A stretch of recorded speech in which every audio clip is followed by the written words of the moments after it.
growing up, or all the way through K to 12, and they've done quite well. I've done well. I'm happy in the happy city, and I will hope that everybody else fares as well as I have.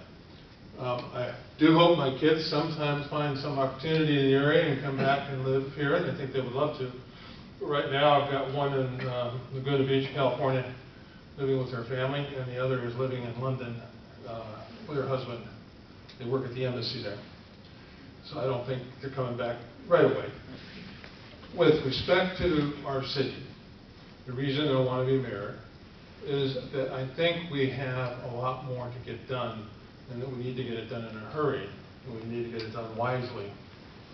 One of the things to know about me is that I have executive experience. I was at Shear Medical Surgical for a number of years, and I was at Max Factor and Company for several years before I ended up here, and they left basically, and I stayed. And I was happy to be here, and my wife has had a good long career with GE, and now picked up Wells Fargo. The GE segment she was in was sold to Wells Fargo. So we've had good business careers each. I think I have certainly demonstrated that I can make good decisions in all the various positions I've had in the city over time. My last was chairman of the ZBA, the Zoning Board of Appeal, and I was particularly challenged with the various things that came before us. I think we handled them quite well. The public service that I've had included not only the Common Council for 5 terms, tenured in total, and a stint as president, but several school building committees, starting with the Royton School, when the Royton School Building Committee got in trouble. And we had to jump in as parents and bail it out. So I've had experience across the broad spectrum. One of the things that I also had a lot of experience with was the city's finances. Worked closely with 2 mayors, one in particular, and I made sure that the budget that he wanted is the budget that we got, and we did quite well. We became AAA. We've stayed AAA until now. I think that if we're lucky, we can still remain AAA. The challenge going forward is how do we live with all the things that can befall us from a state government that is failing? We know that we're AAA. We know we're, if not the best city financially positioned in the state of Connecticut, one of the best. And that puts us in good stead.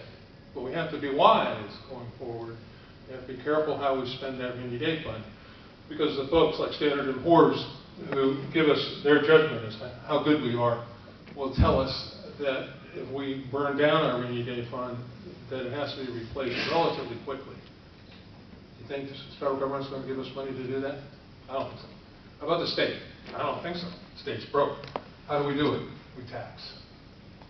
So it's very important not just treat the rainy day fund as a pot of money, but treat it as a buffer. And if it's burned down, we have to replace it.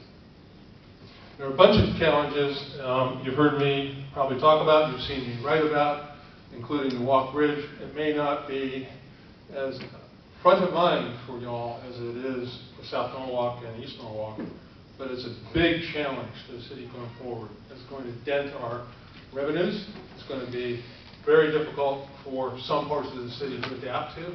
And we're talking a project that lasts about 7 years.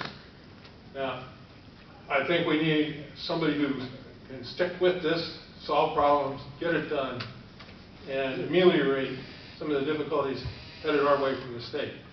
I don't think you can, as we recently had our mayor do, agree with the governor when he vetoed a budget that was Norwalk friendly. We've got another budget that was passed today. It too is Norwalk friendly. I expect our mayor will jump in and he'll support that budget. At least I pray so. Thank you very much.